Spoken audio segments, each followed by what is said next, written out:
Hello, this is Darrell James Hill, and I welcome you. The article today I'm going to speak about is Administrative Procedure Act. First of all, let me tell you who I am. I'm Darrell James Hill. I am the Ambassador Trustee of the Concession 1213, and been that since 2020. I am the grantor procurator over my political election and Emergency Banking Act, which is a dead trust covenant since 2018 for the first part, and then again in 2021, because after that point I became responsible more on a larger scale, all subsequent to there being no man meaning no state personage in the office of sovereign to say that they want their country back. And if so, I don't know who them. I did, so that's what happened out of it. Anyway, this is the Administrative Procedure Act. It's from June 11th, 1946, and there's a couple things you got to know about it. One, it was designed as a way of being able to identify any agency of the United States government compliance with their jobs and their duties, which we commonly call the course of dealing and the usage of trade. So that would be the ability to recognize whether they were performing out the conduct conforming with the contract or the agency purposes, and the methods that would give you the clear indication that they were doing it a certain way and what to expect, and that would be how operations. And I didn't learn it top down. I learned this subsequent to the experience of what that would mean. So there's a few things I want to point out with it. It's called the Administrative Procedure Act. It was made, like I say, in 1946. So it's been around a while before I was born. So there are some words you need to know. I'm just going to walk through them very quickly and tell you what they are. Maybe make a comment if something comes to spirit. The first thing is got to know what agency means, okay? And so it is the authority of the government of the United States other than Congress, the courts, the governments, and so forth, okay? It tells you all about that. And then you say, well, where are we in there? You're down here. Right here. Nothing in this act shall be construed to repeal delegations of authority as provided by law. So you're still by derived authority. That's what it basically says. Okay? A couple lines down, I'm going to point out something. It says the parties to disputes determined by them. This is an exception of this whole APA, having to do with the military and other types of parties to disputes, like your attorneys and so forth. And anyway, so different things like that having to do and culminating with this number 4, which I believe is mute, but I have to look up that. Selective Training and Service Act of 1940. Contract Settlement Act still might be there, 44. And the Surplus Property Act of 1944, I do believe, has changed. Okay. This, remember, is after 1933 when they got control. So you see a lot of this type of real fast firing legislation showing up. And we were about to get into a scrape with these. There's a war going on at the time, or just about over at the time. The next definition is down in Part B here, and it has to do with what's considered a party. And so I'll explain. It's any person or agency named or admitted as a party. Okay? And then you have to remember the second part I mentioned, like above. Nothing herein shall be construed to prevent an agency from admitting any person or agency as a party for limited purposes. Particularly if you're like I am. I'm an Ohioan. I am an Ohioan, which means I'm a sovereign person, and that's my political election. So in that political election, then that's how I must be addressed. I'm there for limited purposes because I'm not a ward, so they don't have authority or jurisdiction over me. And as a sovereign Ohioan, I'm responsible for making sure they're actually doing their job. Okay, the next thing you need to know is this word right here. Order and adjudication, okay? The word order means the whole or any part of a final disposition. Okay, the purpose of the order, the purpose of adjudication is to get to an order. Okay, so when you read that, you got to know that if you're, in my case, I had to go through a lot of mitigation. I'm way past this point. We have a contract. I went through a lot of mitigation with his boss. This is for the United. I'm in a context I'm referring. I was dealing with the United States Marshal Service, but the boss of the United States Marshal Service is the United States Attorney General, Department of Justice. So I was having this just, oh my gosh. But the remedy is simple. How many people do you have to tell when you're drowning that you're drowning and you need help? And the answer is one. You're not 600.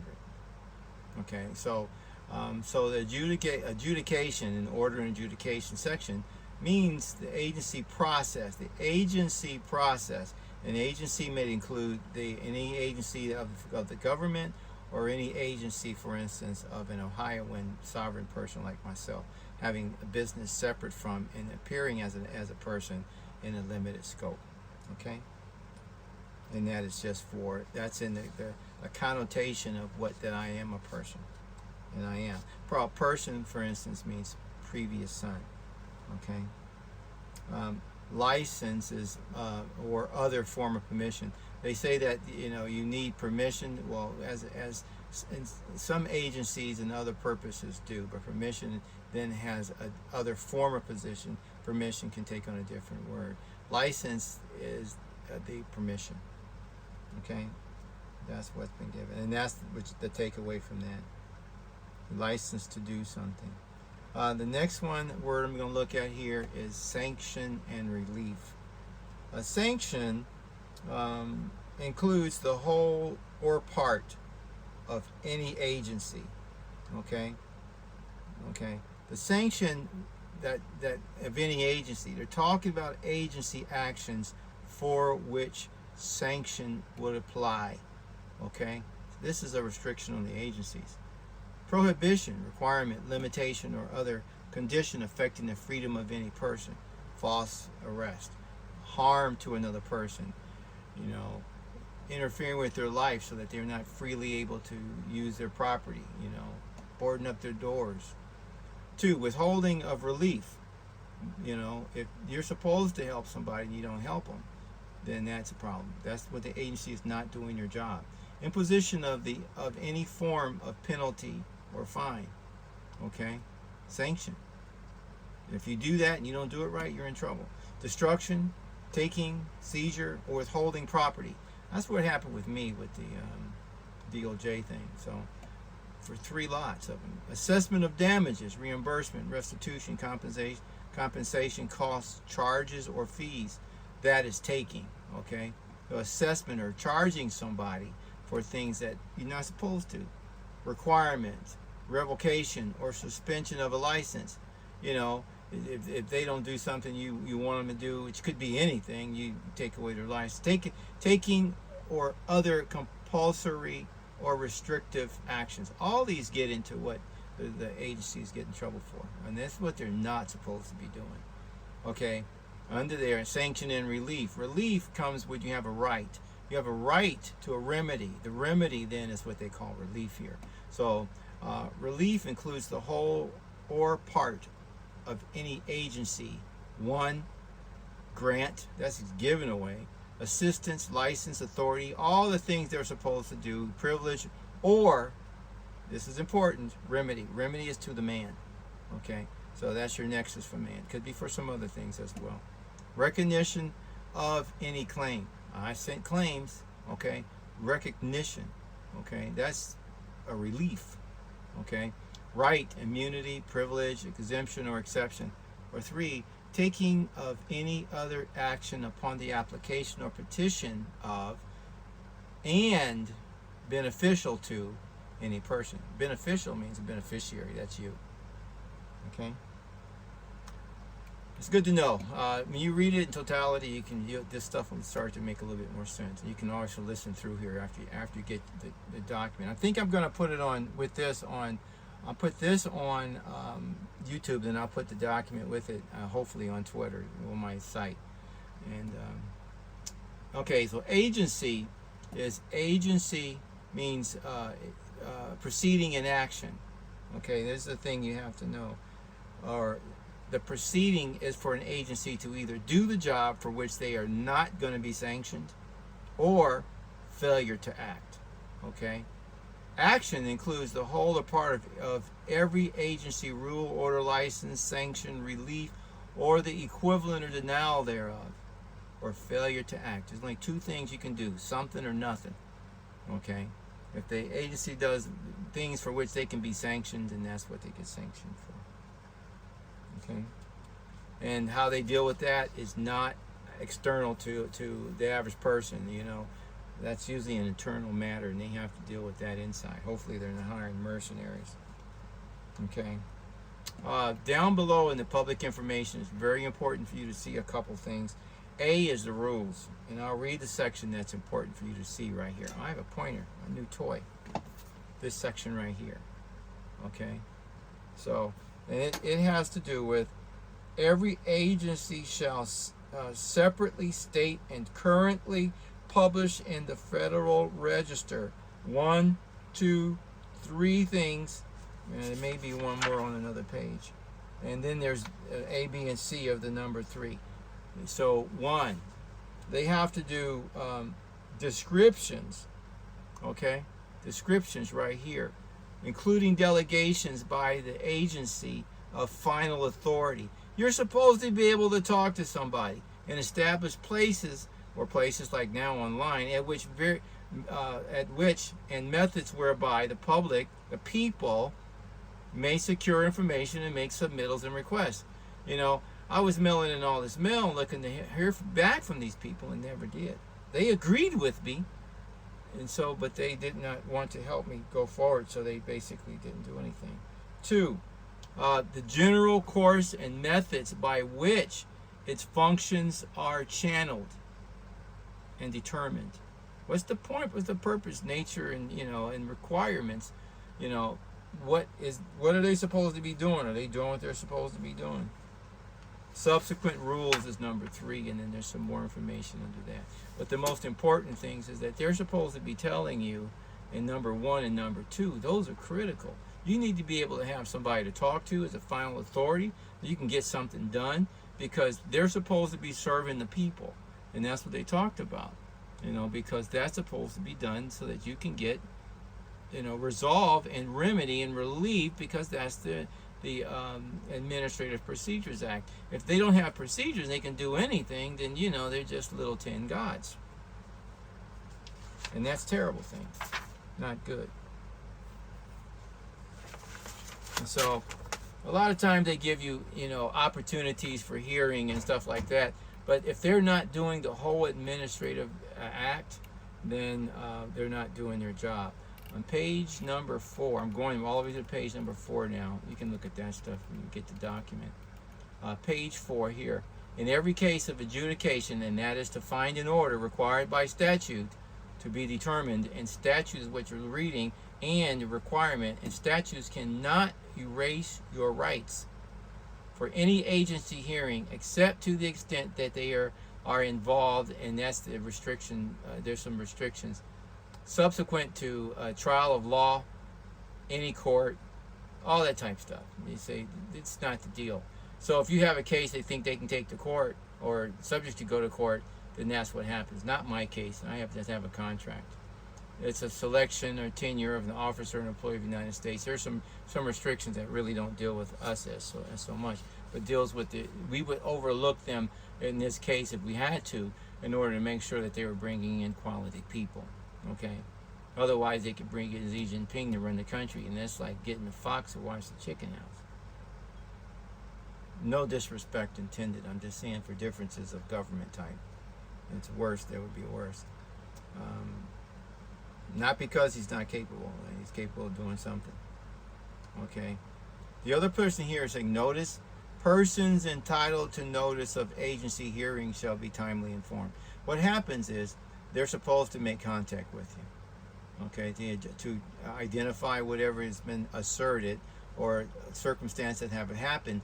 And you get into this, particularly the circumstances when suppose they steal something from you. You write them a letter, and you write them another letter, and they haven't responded, so you continue, and then you start writing more expensive letters, which is registered mail. You know they got it, but they're not answering you because they have decided malfeasance is better. Okay, then now at the bottom they have the declaratory orders. They make a declaration. Declarations say it out loud. Okay, but orders is also the culmination of, and the purposes of adjudication is to come to an order. What is the order? That things are lined up in perfect position? No, the order is the remedy and the relief that needs to be put forth to settle the matter. Okay, that's the order. So you kind of declare what that is. That's what they're supposed to be doing. That's called a declaratory order. There's a lot. See what else we got to do there. And if they do anything, investigations and so forth, that's just supposed to be open so you can see it and so that you can know they're not just jerking your train and ripping you off, because that could happen. I think that's the main part of the administrative action, procedure act. There are some other areas that have to do with parts that you can monitor as a professional, as a sovereign person, but not for which you'd have to anything to do with. That's going to really involve a lot of internal work that they have to do. If the agency does not do their job, and then you're subject to damage, then you have a right to a remedy, and the remedy that they call it is relief.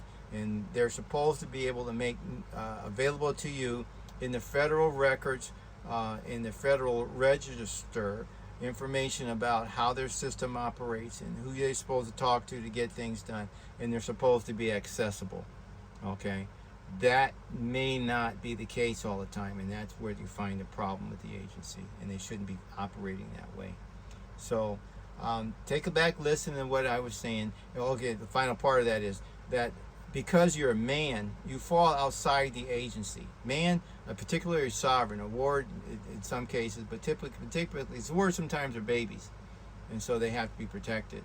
But when you're an adult and you have to make an election, you have to. It's like opening the door now with your hand or something, if you can.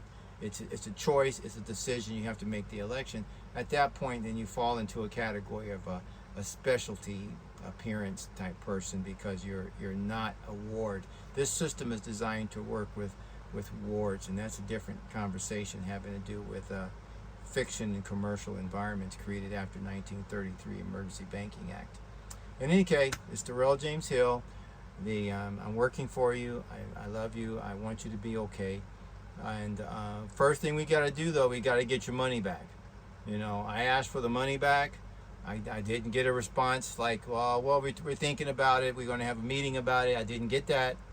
And so I asked for your money back, not for me. I asked for your money back out of your 1933 to 2003 trust fund for you. And that's what needs to be happening. And we got to start there, because we got plenty of people who can use it, and they need a whole lot of stuff done. So we got all these other people up here that can really make it a win-win. I asked the Father about that, and that's what I'm starting to see. Okay, so that stuff like that is possible. Thank you very much. I hope this was of a help. Be well. Shalom.